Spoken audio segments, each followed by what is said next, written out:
Welcome to special analysis. నేను రమ మండవ. ఈ రోజు అనాలిసిస్ లో భాగంగా మనం తీసుకోబోతున్న టాపిక్ ఏంటంటే తెలంగాణ టీడీపీకి అధ్యక్షుడు లేడా రాడా అని చెప్పేసి నేను టైటిల్ పెట్టడం జరిగింది. ఆ అంశం గురించి మనం మాట్లాడుకునే ప్రయత్నం చేద్దాం. ఈరోజు తెలంగాణ టీడీపీ అధ్యక్షుడు ఎవరు అనేది చాలా రోజులుగా నడుస్తున్న చర్చ. కానీ అది ఈరోజు ఇంకా ఫ్లేర్ అప్ అయింది. ఎందుకైంది అంటే దానికి ఇండికేషన్గా ఈరోజు ఏపీకి సంబంధించి పూర్తి స్థాయిలో చంద్రబాబు నాయుడు ఆ పార్టీ కార్యవర్గాన్ని కమిటీలను కూడా ప్రకటించడం జరిగింది. రేపటి మహానాడు తర్వాత మహానాడు లోపు జరుగుతుంది అని అందరూ అనుకున్నారు. అయితే చాలా ముందుగానే దాదాపు నెల రోజుల ముందుగానే పూర్తి స్థాయిలో పార్టీ కమిటీలను కూడా అనౌన్స్ చేయడం జరిగింది. ఈసారి పార్టీ కమిటీలో పొలిటీ బ్యూరోలో కూడా కొత్త వాళ్ళకి అతి సామాన్యులకు అవకాశం కల్పించడం, అటు మహిళలకు పెద్దపీట వేయడం, ఇవన్నీ కూడా ఆ పార్టీకి కొంత ఎడ్జ్ తీసుకొచ్చే అంశాలని మనం అనుకోవచ్చు. పూర్తి స్థాయిలో ఈ రోజున టీడీపీ తన జంబో కార్యవర్గాన్ని అయితే ప్రకటించిన పరిస్థితి. పార్టీ వైపు నుంచి కొత్త వాళ్ళను పార్టీలోకి తీసుకోవడం కానీ, పార్టీకి స్పోక్స్ పర్సన్స్గా ఒక మధ్యపట్ల సూర్యప్రకాష్ దగ్గర నుంచి రాజేష్ అప్సాని దాకా పార్టీకి ఒక వాయిస్, పూర్తి స్థాయిలో ఒక వాయిస్ పెంచే ప్రయత్నం చేయడం కానీ జరిగింది టీడీపీ వైపు నుంచి. సో సంథింగ్ ఒక డిఫరెంట్ స్ట్రక్చర్ ఉంది ఈసారి కమిటీ కూర్పులో అనేది. అది ఎవరైనా సరే వెల్కమ్ చేయాల్సిందే. లైక్ మనం చూస్తే ప్రశాంత్ రెడ్డి లాంటి వాళ్ళకు కూడా పాలిటీ బ్యూరోలో స్థానం ఇవ్వడం కానీ, అతి సామాన్యులైన శ్రీదేవి లాంటి వాళ్ళకి, ధనుంజయ్ లాంటి వాళ్ళకి స్థానం ఇవ్వడం అది వెల్కమ్ చేయాల్సిన అంశమే. ఏ పార్టీ చేయని విధంగా అయితే ఈసారి ఆ కమిటీల కూర్పు అయితే జరిగింది అనుకోవచ్చు. అయితే అదే సందర్భంలో ఆ కమిటీ గురించి ఆ స్థాయిలో ఏపీ రాజకీయాల్లో చర్చ జరుగుతూ వస్తుంది. మరి ఇదే సమయంలో తెలంగాణ కూడా ఎన్నో హోప్స్ పెట్టుకొని ఉంది. తెలంగాణ టీడీపీ నేతలంతా ఈ కమిటీతో పాటే తెలంగాణకు సంబంధించి పార్టీ కమిటీని కూడా చంద్రబాబు నాయుడు ఆ కమిటీలన్నింటినీ అనౌన్స్ చేయబోతున్నారు అనేది చాలా రోజులుగా నడుస్తున్న చర్చ. అయితే ఏపీకి చెందిన టీడీపీ కమిటీతో పాటు తెలంగాణ కమిటీకి సంబంధించి ఎలాంటి వార్త బయటికి రాకపోవడం, ఎలాంటి ఆ విధంగా పూర్తి స్థాయిలో వాళ్ళు వర్కౌట్ చేశారన్న అంశం కూడా బయటికి రాకపోవడంతో తెలంగాణ టీడీపీ క్యాడర్ ని, అటు నేతల్ని కొంత నిరుత్సాహపరుస్తున్న అంశంగా మనం చూడాలి. అయితే ఎందుకు చంద్రబాబు నాయుడు ఆ దిశగా ఫోకస్ పెట్టడం లేదు అనేది ఇక్కడ సీరియస్ గా జరుగుతున్న చర్చ.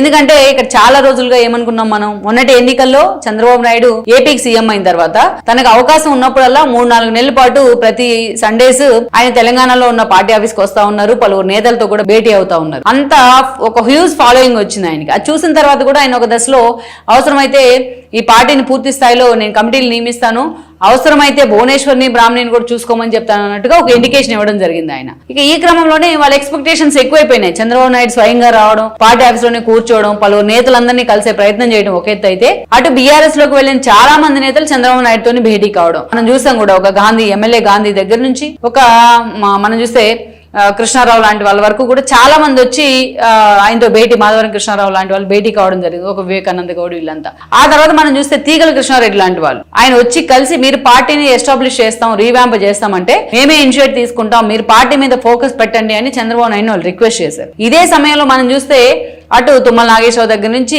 చాలా మంది నేతలు చంద్రబాబు నాయుడిని కలిసే ప్రయత్నం చేశారు. తుమ్మల నాగేశ్వరరావు వేరే పార్టీలో వేరే పని మీద ఆయన కలిసినా అట్లా ఇలాంటి చర్యల ద్వారా తెలంగాణ టీడీపీ క్యాడర్ కొంత హోప్ వచ్చింది, కొంత బూస్ట్ ఇచ్చే ప్రయత్నం అయితే జరిగింది ఇలాంటి చర్యల ద్వారా. అదే సమయంలో మనం చూసినట్లయితే ఇక తెలంగాణలో జరిగిన కొన్ని ఎలక్షన్స్ ఎస్పెషల్లీ సరే చంద్రబాబు నాయుడు హరీష్ కేటీఆర్ లాంటి వాళ్ళు హేళన చేయడం, హరీష్ రావు లాంటి వాళ్ళు గోల్ చేయడం, ఇవన్నీ ఎంత ఇంపాక్ట్ చూపించినాయి. అందుకే కసితో ఉన్న టీడీపీ క్యాడర్ జెండాలన్నీ కూడా రేవంత్ రెడ్డి వైపు మళ్లించాయి. ఈ క్రమంలోనే రేవంత్ రెడ్డి ముఖ్యమంత్రి అవడంలో తెలంగాణ టీడీపీ క్యాడర్ భాగస్వామ్యం ఉందనే విషయం అందరికీ తెలుసు. ఆ తర్వాత వచ్చిన అనేక పరిణామాలు, ఎంపీ ఎలక్షన్స్ లో కూడా అదే జరిగింది. కంటోన్మెంట్ సీటు ఒకప్పుడు సాయన్న రిప్రజెంట్ చేసేవాడు, సాయన్న టీడీపీ నుంచి వచ్చిన వ్యక్తే. అక్కడ టీడీపీ ఓట్ బ్యాంక్ ఉంది. జూబ్లీ హిల్స్ లో ఓట్ బ్యాంక్ ఉంది. గోపీనాథ్ చనిపోయిన తర్వాత, గోపీనాథ్ బతికున్నప్పుడే ఆయన బీఆర్ఎస్ నుంచి 2 సార్లు గెలిచారు.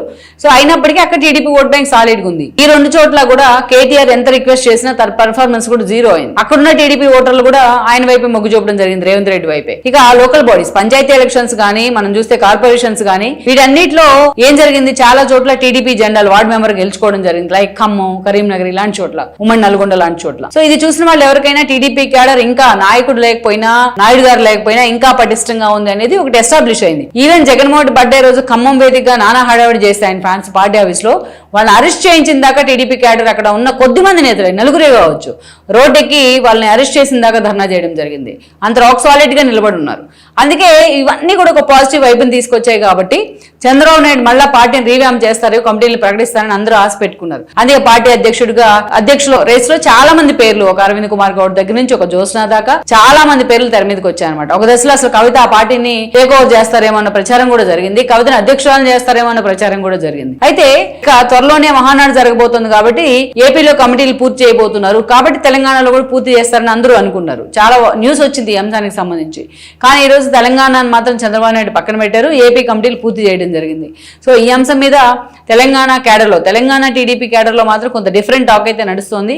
చంద్రబాబు నాయుడు ఎందుకంటే ఇది అటు వైఎస్ఆర్సీపీకి కూడా ఒక ఆయుధం ఇచ్చినట్లయింది. ఎప్పుడైతే ఈ కమిటీలు ప్రకటించారో చంద్రబాబు నాయుడు, అప్పుడు అక్కడ ఏం జరుగుతోంది, చంద్రబాబు నాయుడు పూర్తిగా తెలంగాణలో కాడి కింద పడేశారు, తెలంగాణలో ఆ పార్టీని గాలికి వదిలేశారు, క్యాడర్ అంతా నేతలంతా మదన పడుతున్నారని వాళ్ళు వార్తలు వండి వారుస్తూ ఉన్నారు. ఇలాంటి విషయాల్లో స్కోప్ ఇవ్వకుండా ఉంటేనే మంచిది పార్టీ వైపు నుంచి.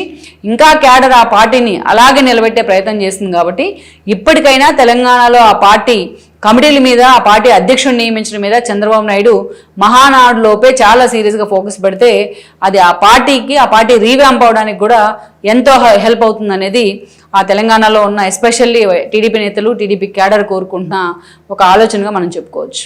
ఈ వీడియో మీకు నచ్చినట్లయితే please share, like and subscribe